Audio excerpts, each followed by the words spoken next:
우리 옆 사람과 이렇게 인사합시다. 청지기가 되겠습니다. 그렇게 한번 인사하시겠습니다. 지난주 여절이 출애굽기서 23장 16절이었습니다. 맥추절을 지키라. 이는 내가 수고하여 밭에 뿌린 것에 첫 열매를 거두미니라.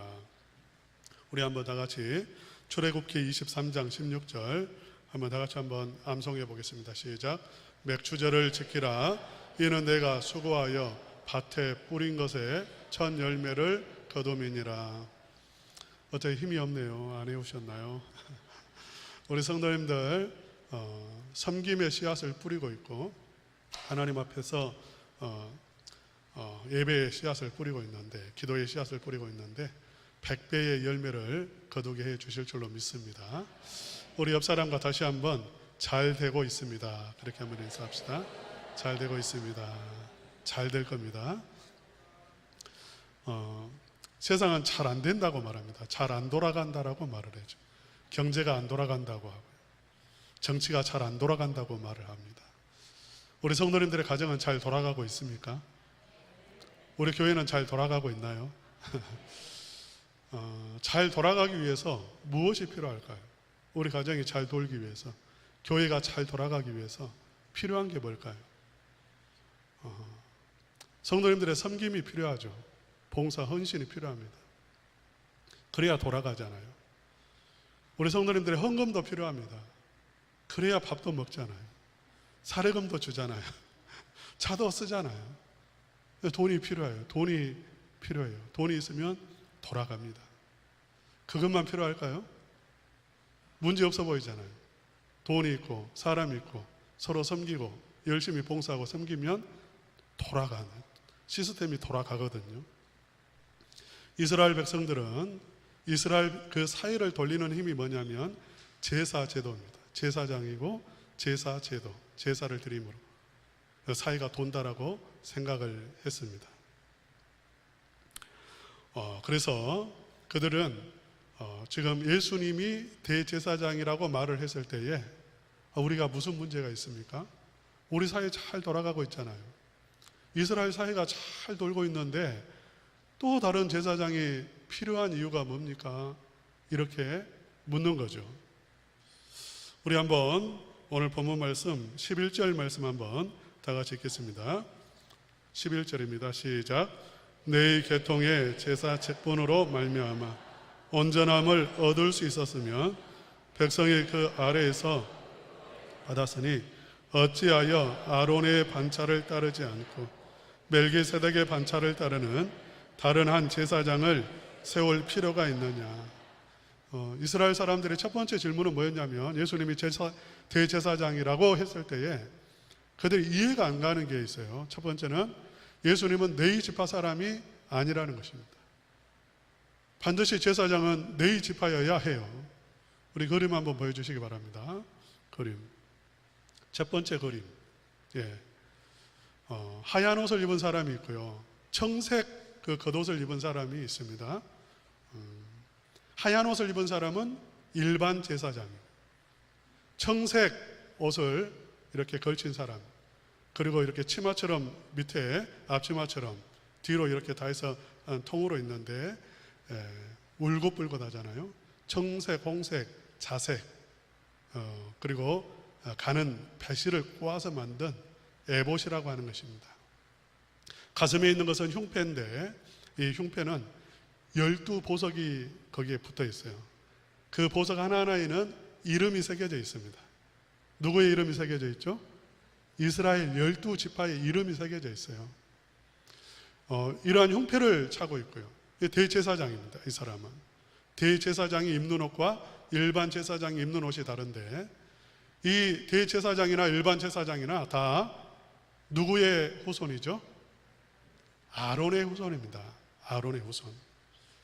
출애굽기서 28장 1절 우리 다 같이 한번 읽어보겠습니다. 시작.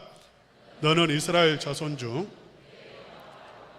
그의 아들들 곧 아론과 아론의 아들들 나답과 아비후와 엘르아살과 이다마를 그와 함께 내게로 나오게 하여 나를 섬기는 제사장 직분을 행하게 하되.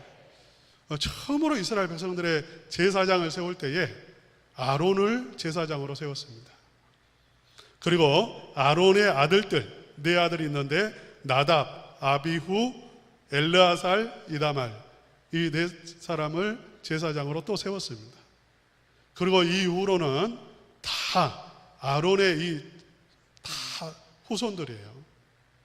그러니까 다른 사람은 제사장이 될 수 없습니다. 그래서 당연히 첫째 질문이 뭐냐면, 예수님은 아론의 자손이 아닌데 어떻게 대제사장이 될 수 있습니까? 일반 제사장도 아니고 어떻게 대제사장이 될 수 있습니까? 그런 질문을 할 수밖에 없죠. 거기에 대해서 예수님은 멜기세덱의 반차를 따른 제사장이다, 이렇게 말을 했습니다. 어제 새벽 이야기잖아요. 그리고 이제 두 번째 질문이 생기는 거예요. 두 번째 질문은 뭐냐면, 아니 우리 교회 잘 돌아가고 있습니다. 밥도 뭐 잘 먹고 있습니다. 사례비 주는데도 어려움 없습니다. 잘 돌고 있는데, 우리 사회가 잘 돌아가고 있는데 무슨 또 제사장이 필요합니까? 우리는 아론의 제사장, 아론의 후손들의 제사장, 이것으로 충분합니다. 이러한 제사 제도가 1400년 동안 이어져 왔잖아요. 1400년 동안 이스라엘 사회가 그 제사 제도를 통해서 굴러왔어요. 그러니까 이제 와가지고 또 무슨 새로운 제사 제도가 필요하고 제사장이 필요하느냐, 이 질문을 할까요, 안 할까요? 여러분 같으면 하겠습니까, 안 하겠습니까? 우리 교회에 잘 돌고 있는데 예수님 왜 필요해요? 우리가 굳이 예수님 찾아야 될 이유가 뭐예요? 우리 가정 돈 있으면 되는데, 돈 있으면 다 해결하잖아요. 다.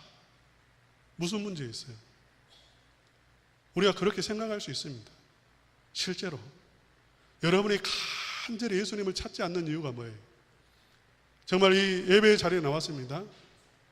여러분 마음속에 정말 나는 하나님 필요합니다. 내가 하나님 없이는 살 수 없습니다. 여러분 그렇게 고백하십니까?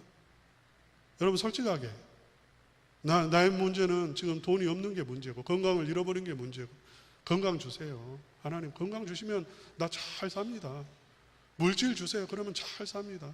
인간관계 문제 잘 풀어주세요. 그러면 우리 집 행복합니다. 그런 걸 구하고 있지 않습니까?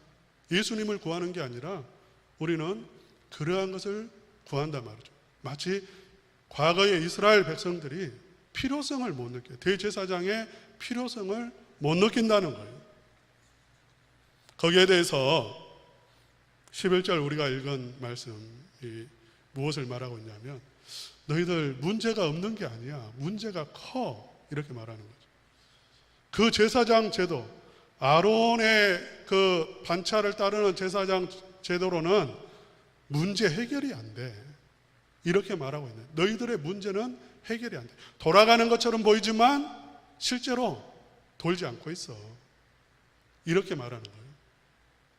그러니까 새로운 대제사장, 멜기세덱을 따르는, 반차를 따르는 예수 그리스도가 필요한, 대제사장 예수 그리스도가 필요한 이유는 무엇이냐면, 구약의 이 제사 제도는 우리에게 문제를 실제로는 해결할 수가 없다는 것입니다. 실제로 문제 해결이 안 된다는 거예요. 여러분 두 번째 그림 한번 보여주세요. 두 번째 그림. 첫 번째 그림에서 두 번째 그림이 있습니다. 제사장이 이렇게 활동하는 것이죠. 바깥들이 있고 성소가 있는데, 성소는 딱 이렇게 앞쪽 부분을 또 칸으로 막아가지고 그 안을 지성소라고 말을 해요. 크지 않습니다. 그 바깥에 있는 천막 부분 길이만 거의 50m, 너비가 25m. 조금만 하죠. 우리 첨단 은광교회보다 더 작아요. 전체가 뜰까지 해서 그 정도밖에 안 됩니다. 아주 초라하죠. 여기에서 제사장, 대제사장은 무엇 하는 사람이냐면, 이스라엘 백성들의 그 모든 문제 있죠. 개개인의 문제, 그 문제를 가지고 하나님 앞에 가지고 나아가서 나의 문제인 것처럼 똑같이 아픔을 느끼고 고통을 느끼고 슬픔을 느끼고 가지고 가서 하나님 앞에 대신 간구하는 사람이에요. 대제사장입니다. 그리고 하나님과 너무 친해가지고 하나님과 딱 하나가 돼가지고 구하는 것은 다 응답을 받아서 그 응답을 가지고 하나님 앞에 백성들 앞에 나가서 너의 문제가 해결됐다 이렇게 말할 수 있는 사람이에요. 그게 대제사장입니다. 그런데 실제로 이 대제사장은 그 사람 한 사람, 지금 여기에 나오신 우리 성도님들 뭐 정신 먹었다고 문제 해결되는 게 아니잖아요. 여러분 지금 다 솔직하게 늘 하는 말이지만 망하기 직전이잖아요. 여러분 망하기 직전이에요. 알고 보면 죽기 일보 직전이고 벼랑 끝에 있단 말입니다. 다 저도 그렇고 여러분도 그렇고 까놓고 보면 정말 다 위기를 맞고 있어요. 괜찮은 게 아니라 말이죠. 교회에 그냥 시스템이 돈다고 해서 해결되는 문제가 아니라 진짜 문제는 내 문제가 해결이 돼야 돼요. 지금 내 가정의 문제, 내 사업의 문제, 직장의 문제, 내 자신의 문제만 해도 너무나 큰 문제를 가지고 있어요. 대제사장은 어떤 사람이냐면 내가 가지고 있는 문제, 나는 솔직하게 너무 문제가 크니까 포기해버리는 경우도 있어요. 그러니까 이런 거죠. 요즘 청년들이 결혼 포기해버렸어요. 결혼 생각하니까 너무 어려운 거예요. 결혼을 생각하면 너무 어려워. 결혼 생활이 너무 어려워. 어머니 아버지 하는 거 보니까, 친구들 결혼 생활하는 거 보니까 너무 어렵고 집을 얻을 돈도 없고 애 낳아서 키울 자신도 없고, 그러니까 포기해버려요. 취업을 포기해버려요. 너무 어려우니까. 그러니까 우리가 문제는 있지만 다 포기해버리고 그냥 이렇게 사는 거야 라고 생각하고 그냥 살기도 하고 외면하기도 하고 보지 않기도 하고, 그런데 뒤집어 속에 들어가 보면 다 말기암 같은 문제 투성이라는 거예요, 우리가. 그럼 제사장은 하나님 앞에 가지고 나가서 구하는 사람이죠. 여러분은 저에게 그런 것을 원할 거예요. 우리 목사님이 나를 위해서 기도해 주시겠지. 내 사정을 알고 하나님 앞에서 기도해 주시겠지. 여러분 그런 소망을 갖고 있잖아요. 근데 제가 여러분을 안들 얼마나 알겠어요. 여러분이 지금 아파가지고 고통을 당하면서 치료받기를 원하는데 제가 얼마나 여러분의 그 아픔에 공감하면서 하나님 앞에 나가서 눈물로 부르짖을 수가 있겠어요. 혹 1시간 부르짖겠습니까? 근데 대제사장은 어떻게 해야 되냐면 우리의 그 아픈 문제를 가지고 하나님 앞에 나가서 24시간 부르짖는 사람이라. 24시간 부르짖어야 되고 하나님 앞에서 응답을 받아서 그래, 치유됐어. 물질의 문제가 해결됐어. 너의 인간의 네가 가지고 있는 그 모든 문제가 다 해결됐어. 이렇게 말을 해줄 수 있어야 되는데 인간 제사장, 아까 말했죠. 이스라엘 백성들이 지금 가지고 있는 대제사장은 그게 안 됩니다. 일단 백성들은 수백만 명이고 제사장은 몇 명 안 돼요. 그 숫자에 비하면 비율적으로 한 사람이 1000명 감당하겠습니까? 안 돼요, 이게. 그리고 저기 조그만한 뜰 안에서 그 뜰 속에 들어가서 지성소에 들어가서 하나님 앞에 구하는데 1년에 한 번 들어가요. 지성소에. 어떻게 그 많은 백성들의 그 부르짖는 소리를 가지고 1년에 한 번 딱 한 번 나가가지고 그걸 어떻게 다 아뢰을 수가 있고 응답 받을 수 있고. 더군다나 이 대제사장은 하나님하고 친하지도 않아요. 여전히 죄가 있어요. 그래서 하나님 앞에 구해도 하나님의 응답이 제대로 이루어지지 않습니다. 왜? 죄악 투성이기 때문에. 우리 12절 말씀 한번 읽어보겠습니다. 12절 다 같이 읽겠습니다. 시작. 예, 제사 직분이 바꾸어졌은즉 율법도 반드시 바꾸어지리니, 이 말은 세 번째 그림 한번 보여주시겠습니까? 제사장들이 그 당시에 양이나 염소, 송아지로 제사를 드렸습니다. 그런데 제사장 자신도 문제가 있어요. 공감이 안 돼요. 사람의 심정을, 자기 마음도 제대로 모르는데 다른 사람의 마음, 품고 있는 고민을 어떻게 제대로 알겠어요? 뿐만 아니라 지금 여기서 율법도 반드시 바꾸어진다, 그 말은, 져야 된다, 이 말은 특별히 어느 부분을 이야기하냐면, 그 율법이라는 것은 그 도덕법이 있습니다. 십계명, 의식법이 있습니다. 제사 제도, 그 속에서 양으로 잡고 뭐 송아지 잡고 이런 부분 말하는 거예요. 이것이 바꾸어져야, 제사장만 바꾸어져야 되는 게 아니라 제사법도 바꾸어져야 된다, 이걸 이야기하고 있습니다. 왜냐하면 짐승의 피로는 우리의 죄를 씻을 수가 있을까요, 없을까요? 우리의 죄를 씻을 수가 없다는 것입니다. 송아지를 1000마리를 잡는들 내 인간의 죄가 씻어지지 않아요. 그것은 흉내를 낼 뿐이에요. 상징적인 의미일 뿐이에요.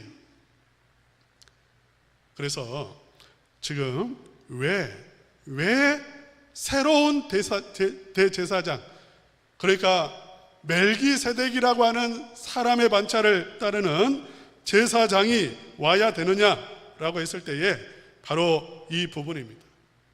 불완전하기 때문에, 우리의 문제를 해결할 수가 없기 때문에 그렇습니다. 대제사장으로서의 역할을 감당할 수 없기 때문에 그러한 거죠. 사랑하는 성도 여러분, 어떤 분이 이런 말을 하더라고요. 전도를 했습니다. 예수님 믿으십시오, 그렇게 했습니다. 엘리베이터 타고 가면서 그 엘리베이터 안에 있는 사람에게 그렇게 한 거예요. 예수님 믿으십니까? 질문을 했습니다. 그랬더니 이렇게 대답을 하더래요. 아, 예, 우리는 그런 짓 안 합니다. 예. 뭐라고요? 우리는 그런 짓 안 해요. 그런 멍청한 짓 안 합니다. 무슨 예수님 믿는 그런 짓 하고 있습니까? 이렇게 비웃는 거잖아요.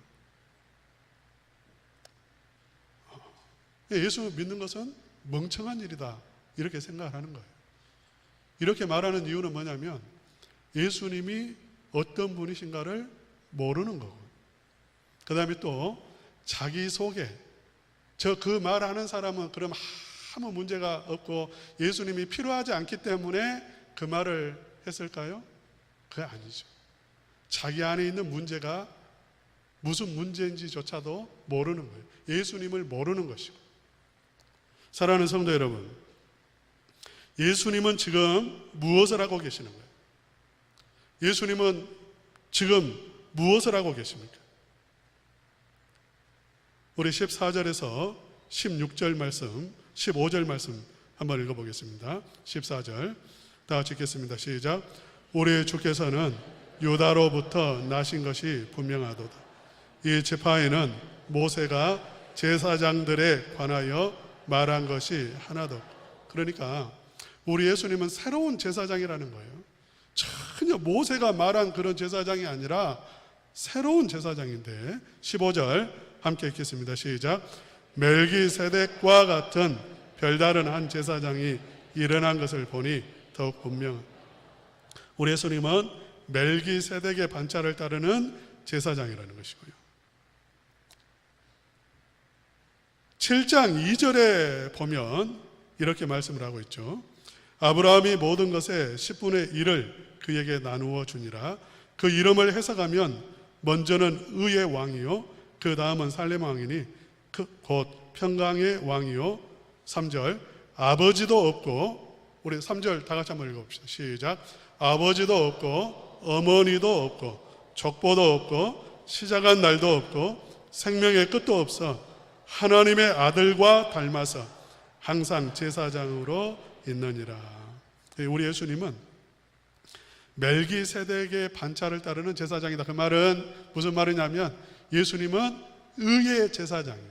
평강의 왕이시면서 제사장이시고 하나님의 아들로서 제사장의 일을 하신다는 것입니다.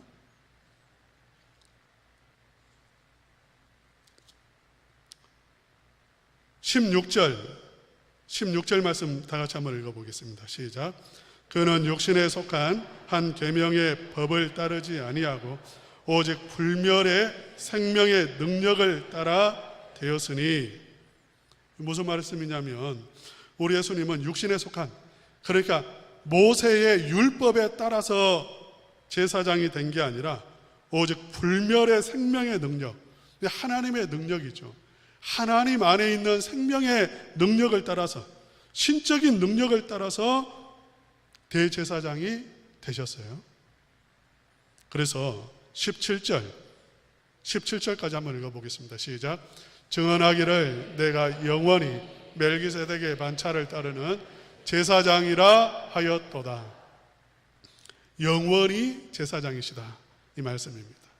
그러니까 우리 예수님이 지금 무엇을 하고 계시냐면 하늘의 보좌 우편에서, 하늘의 성소에서 대제사장이 되셔서 저와 여러분을 위해서, 그러니까 여러분 한 사람 한 사람 위해서요, 영원한 제사장이 하나님 아들이시기 때문에 인간 제사장은 한 사람만 마음에 품고 갈 수가 있어요. 그러나 예수님은 우리 모두를 마음에 품고 마치 한 사람 한 사람 다, 우리 예수님은 마음을 품고 하나님 보좌에서 중보하고 계시고 간구하고 계시다는 것입니다.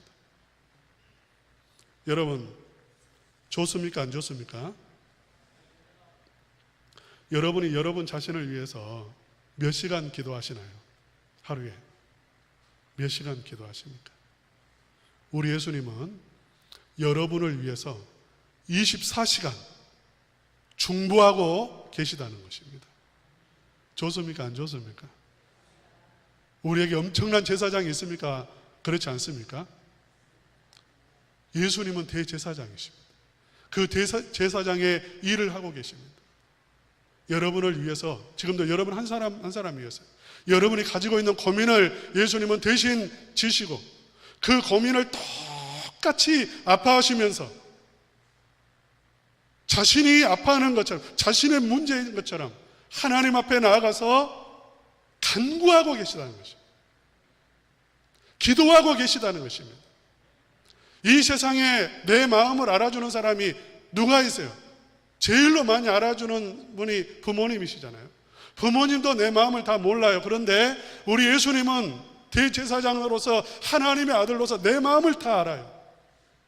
그래서 내 마음을 그대로 품고 하나님 아버지 앞에 24시간 중보하면서 기도하고 계시고, 그리고 예수님은 하나님 아들로서 온전히 하나님과 하나십니다.